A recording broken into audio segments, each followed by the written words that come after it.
There are a few things we don't know about Kiely Rodni, but I think that obscures what we do know, including the number one clue we've all missed. Hello and welcome to True Crime Rocket Science, the most authentic voice in true crime.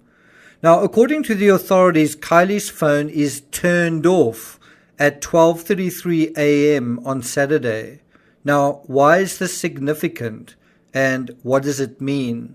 Before we get to that, if you haven't subscribed to the channel, please do like, share, leave a comment. If you're enjoying this coverage, be sure to hit the thanks icon and let's get started.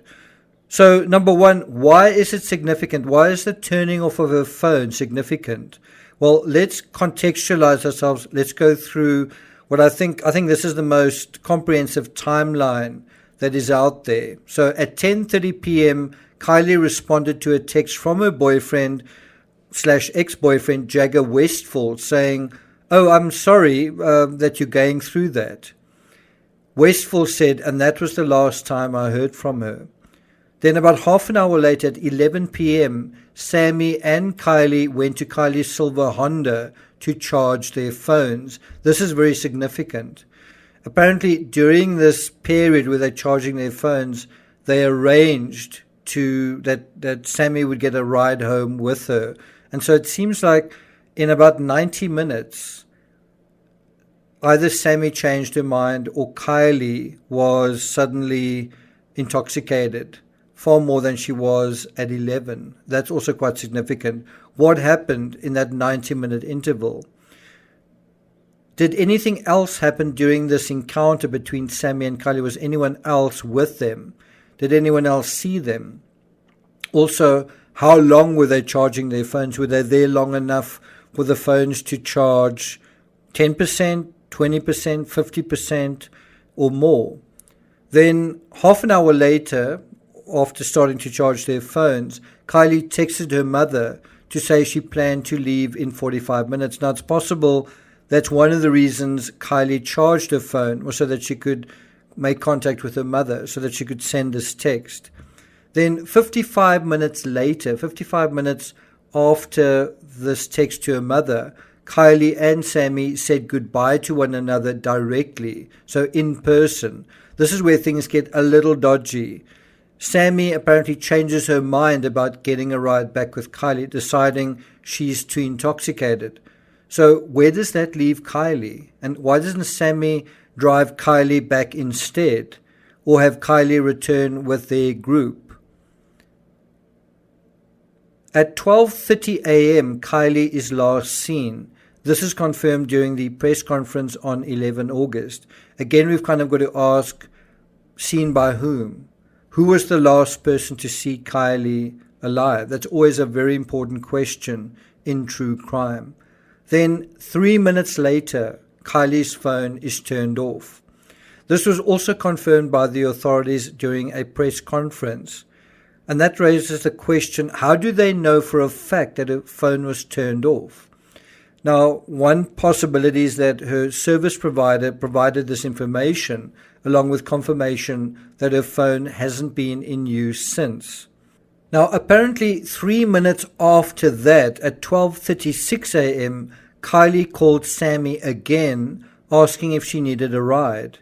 Now, bear in mind, you've already got this situation where Sammy said she doesn't need a ride, and now Kylie's calling after her again. This is something we need to see real confirmation on. It would be great to be able to see on Sammy's phone this final call. It does seem unlikely that Kiely would charge her phone only to turn it off, only to turn it on again to make another call to Sammy, unless the battery was still very flat. Sammy may be able to confirm whether that was the case. The other thing that I think one's got to realize and remember is that Kiely wasn't necessarily completely rational, completely logical during these final moments because she was intoxicated. It's also possible that the phone being turned off may not be the phone being turned off. It might actually be the phone either losing power or the phone dropping or something like that, or being sat on, right? So it is a very significant issue, this, because we need to establish for certain the last time Kiely was seen and also be clear on the very last signs of life from Kiely. So one could ask Sammy, when she called her, did Kiely sound distressed? Could Sammy hear anyone else in the background? What exactly did she say? And that brings us to the second point.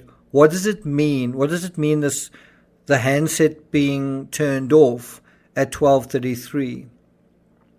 Now, unless Sam is mistaken, if Kiely's phone was turned off, then it could suggest the involvement of a third party, meaning a third party may have turned it off. In many true crime cases, including the Suzanne Morphew case, which is still unsolved and I guess unprosecuted, the moment someone's phone is either turned off or put into airplane mode, foul deeds awake. We often see in true crime where there's a disappearance. When a phone goes silent, so does the life force of its owner, and vice versa. When someone disappears, often the phone does too. We saw this recently in the Gabby Petito case.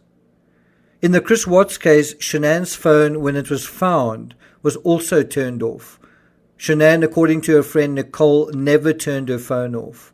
And we know, according to the discovery and according to the body cam, we saw the phone being retrieved and turned on. And so that is already telling you what you kind of already know, that someone turned her phone off. And that was in a way to conceal where Shanann was, what she was doing, and her actual status.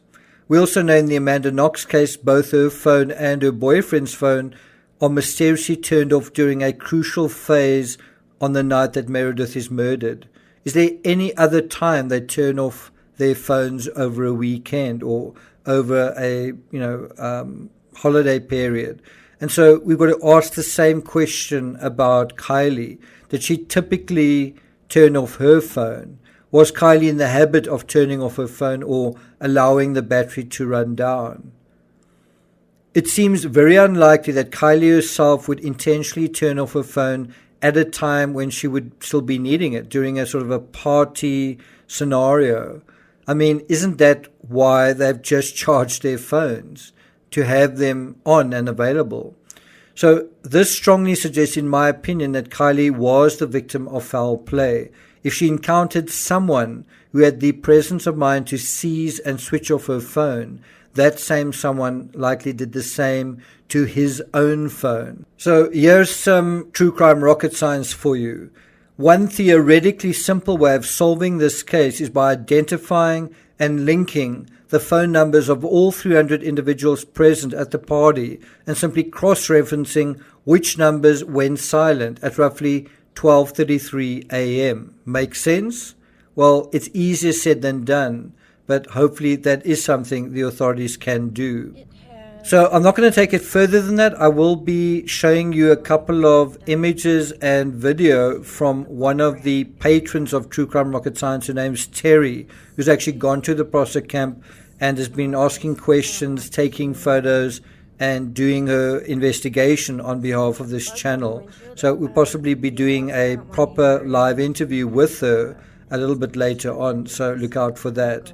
Thank you for listening, and I'll see you guys next time.